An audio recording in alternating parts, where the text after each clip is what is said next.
Malam itu, Jakarta seperti biasa larut dalam kepenatan. Gedung-gedung tinggi berdiri kokoh, termasuk kantor Kementerian Luar Negeri yang tetap menyala meski jam kantor telah lewat. Arya Darupangayunan, seorang diplomat muda yang dikenal cerdas dan bersahaja, tampak berjalan pelan menuju rooftop. Ia membawa sebuah tas gendong namun meninggalkannya begitu saja di dekat pintu masuk atap. CCTV mencatat kehadirannya di rooftop selama 1 jam 26 menit. Tak ada rekan kerja yang menyadari kehadirannya di sana malam itu. Ia hanya seorang diri, berdiri diam menatap cakrawala malam. Apakah ia sedang merenung, berdoa, atau menyiapkan sesuatu, tak ada yang tahu. Arya dikenal sebagai sosok yang tenang dan jarang mengeluh. Namun akhir-akhir ini, beberapa teman dekatnya mengatakan ia tampak lebih sering menyendiri. Tidak ada indikasi konflik atau persoalan besar, tetapi ekspresinya menyiratkan beban berat yang ditanggung seorang diri. Malam itu tidak menunjukkan adanya kekerasan atau aktivitas mencurigakan dari luar. Ia hanya naik ke rooftop, kemudian turun kembali dan keluar dari gedung. Tidak lama setelah itu, jejaknya terekam menuju sebuah pusat perbelanjaan. Jakarta tetap sibuk, namun bagi Arya, malam itu mungkin telah menjadi awal dari akhir perjalanan hidupnya. Di rooftop, Arya berdiri cukup lama menghadap langit kota. Ia beberapa kali melangkah ke pinggir pembatas beton, lalu mundur kembali. Ada perasaan gelisah yang terekam dari gerak tubuhnya, tak ada orang lain yang menemaninya saat itu. Langit malam tidak menawarkan jawaban. Hanya lampu-lampu kota yang berkelip di kejauhan. CCTV sempat menunjukkan ia mengeluarkan sesuatu dari saku jasnya, diduga secarik kertas atau mungkin foto. Tapi sayangnya, kamera tidak menangkap dengan jelas. Banyak yang berspekulasi, apakah Arya sedang dalam tekanan pekerjaan? Ataukah ada rahasia yang sedang ia pertimbangkan untuk diungkap? Tidak sedikit juga yang curiga bahwa ia merasa terancam oleh sesuatu yang tak ia bisa ceritakan secara terbuka. Rooftop itu kini menjadi simbol sunyi dari misteri yang belum terpecahkan. Tidak ada kerusakan atau barang bukti yang ditemukan setelahnya. Bahkan tas yang ia tinggalkan pun hanya berisi dokumen kantor biasa dan buku catatan pribadinya. Malam di rooftop berakhir begitu saja. Arya turun perlahan, menyusuri lift menuju lobi, dan meninggalkan gedung kementerian. Tapi misteri yang ia bawa naik ke atas atap, tak pernah benar-benar turun bersamanya. Setelah dari rooftop, CCTV mencatat Arya berjalan santai di sebuah mall ternama di Jakarta. Ia masuk ke sebuah toko alat tulis, lalu berpindah ke minimarket. Barang belanjaan yang dibawanya terlihat sederhana, tisu, air mineral, dan beberapa lakban. Lakban itulah yang kemudian menjadi bahan penyelidikan utama. Ada 2 gulung lakban berwarna kuning di struk pembelian yang ditemukan polisi. Awalnya tak ada yang curiga, karena lakban bisa digunakan untuk banyak hal. Tapi di kemudian hari, barang ini menjadi bagian dari teka-teki besar. Di dalam mall, ia tak tampak gelisah. Wajahnya tenang, bahkan sempat menyapa seorang kasir dengan senyum tipis. Sikapnya tidak menunjukkan keganjilan apapun.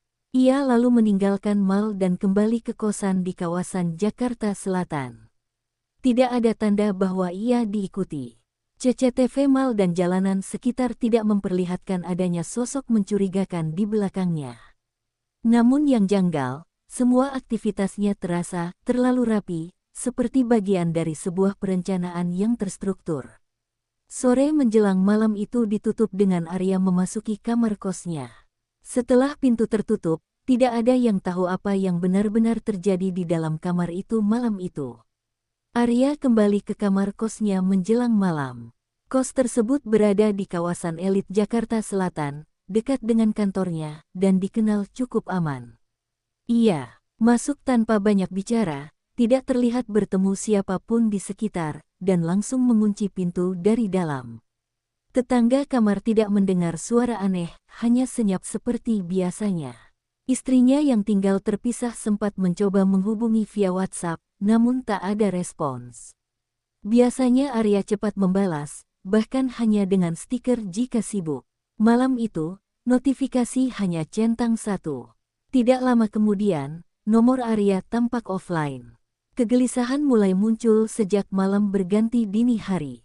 Istri Arya mencoba menghubungi penjaga kos dan memintanya mengecek kamar suaminya keesokan paginya. Namun penjaga juga tak mendapatkan respons apapun setelah beberapa kali mengetuk pintu. Pada saat itu, semua masih mengira Arya hanya tertidur lelap. Tapi firasat istri Arya semakin kuat bahwa ada yang tidak beres. Ia menelpon kembali penjaga dan memaksa untuk membuka paksa pintu kamar. Apa yang ditemukan di balik pintu itu menjadi lembar awal tragedi besar yang mengguncang lingkungan kementerian.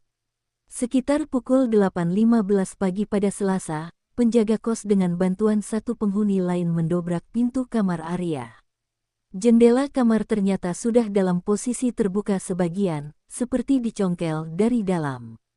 Tidak ada kerusakan lain yang mencolok di kamar. Ketika pintu terbuka, aroma aneh langsung menyambut mereka. Di atas kasur, tubuh Arya terbaring kaku. Wajahnya tertutup rapat oleh kantong plastik yang dililit erat dengan lakban kuning. Tubuhnya mengenakan pakaian lengkap, namun sudah tak bernyawa. Sontak penjaga kos berteriak dan memanggil warga sekitar. Polisi langsung dihubungi dan tiba di lokasi tidak lama setelahnya. Prosedur olah TKP dilakukan dengan cepat. Kamar dikunci dan dibatasi garis polisi. Semua yang mengenal Arya terkejut. Tidak ada tanda kekerasan lain. Tidak ada luka lebam, tidak ada darah. Hanya wajah yang tertutup rapat dan tubuh yang kaku, seolah kematian itu terjadi begitu bersih. Namun, kejanggalan justru muncul dari terlalu bersihnya lokasi kejadian. Seolah-olah kematian itu dirancang agar terlihat sederhana, padahal penuh teka-teki. Pihak kepolisian menyatakan bahwa korban ditemukan dalam kondisi wajah dibungkus plastik transparan yang kemudian dililit lakban kuning dengan sangat kuat. Lakban tersebut identik dengan yang dibeli Arya malam sebelumnya di mal. Tidak ada sidik jari lain di permukaan lakban tersebut. Saat olah TKP, polisi menemukan beberapa catatan pribadi di dalam buku harian Arya. Namun catatan itu tidak mengandung pesan terakhir atau hal yang menjurus pada bunuh diri.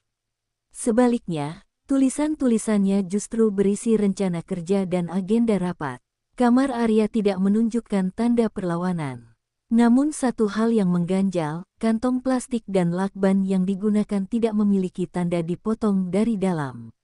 Artinya, jika Arya melakukannya sendiri, maka cara itu sangat sulit dilakukan tanpa bantuan. Pemeriksaan forensik menemukan bahwa Arya meninggal karena kekurangan oksigen akibat plastik dan lilitan lakban. Tidak ditemukan racun atau obat penenang dalam tubuhnya.